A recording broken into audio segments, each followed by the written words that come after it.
এই ধানের বিছুন নিয়ে আমি কি করলাম, তো আসুন বন্ধুরা আমার নতুন ভিডিওতে আপনাদের সকলের স্বাগত। তো এই দুপুরবেলায় খুব পরিমাণে রোদ্দুর উঠেছে, যার জন্য আমার গরু ও ছাগলকে এখন জল খেতে দিব। আর দেখেন কি পরিমাণে এখানে নোংরা হয়ে রয়েছে, তো এটিকেও পরিষ্কার করে দিব। তো এখন দেরি না করে সোজা মাঠে চলে যাচ্ছি আমার খাসি ছাগলটিকে আনতে। তো তারপরে আমি এখান থেকে কাজে লেগে পড়লাম, খ্যারগুলিকে পরিষ্কার করছি ভালো করে, কারণ অগাছালো জায়গা আমার পছন্দ নয়। তো এই সময় দেখেন আমার এই লক্ষ্মী গরুটি কিছুতেই মানছে না।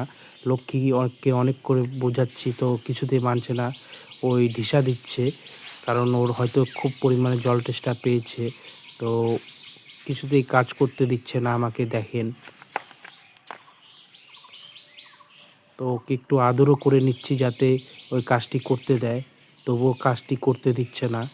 তো যাই হোক, কাজটা তাড়াতাড়ি শেষ করতে হবে, যার জন্য ওকে আমি একটু ভয় দেখিয়ে দিলাম। তারপরে কাজটি তাড়াতাড়ি শেষ করে দিব, কারণ ওদেরকেও জল খেতে দিতে হবে। তো এরপরে ওকে আদর করছিলাম, কারণ ওই খুব ঢিসা মারছিল, যার জন্য ওকে একটু আদর করে দিচ্ছি। তো এরপরে সোজা এদেরকে জল খেতে দিব, তাই এখন ওদেরকে জল দিচ্ছি বালতি করে। তো ওরা জলটা এই সময় খুব পছন্দ করে দুপুরবেলায়, আর সাথে জলের সাথে ভুট্টা খায়। তো ভুট্টার গুঁড়া ওদেরকে দিয়ে দিচ্ছি, তো ভালো করে খাওয়া দাওয়াটা করুক। আর দেখেন এই সময় আমার খাসির ছাগলটিও চলে আসলো ওই জল খেতে, তো একটু বেশি পরিমাণেই ভুট্টা দিয়ে দিব। তো ওদেরকে জলের সাথে মিশিয়ে না দিলে ওরা উপর থেকে শুধু ভুট্টাটাই খেয়ে নেয়, যার জন্য আমাকে এই জলটিকে ভালো করে মিশিয়ে দিতে হবে জলের সাথে। তাই আমি এই জলটিকে এখন ভুট্টাগুলিকে মিশিয়ে দিব।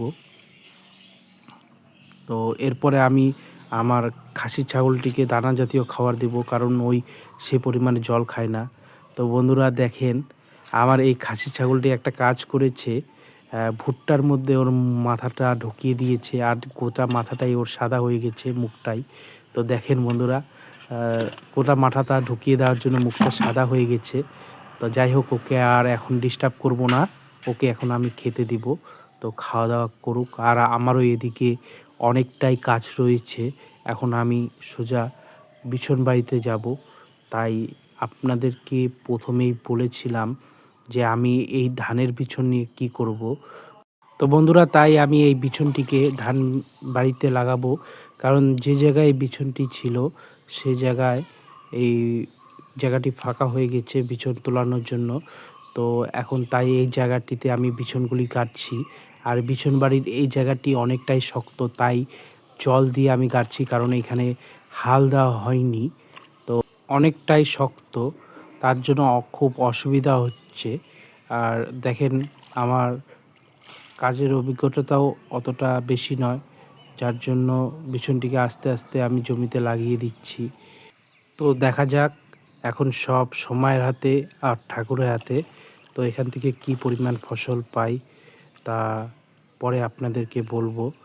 তো আমার ভিডিও ভালো লাগলে অবশ্যই লাইক, শেয়ার, সাবস্ক্রাইব করবেন। বাই বাই বন্ধুরা।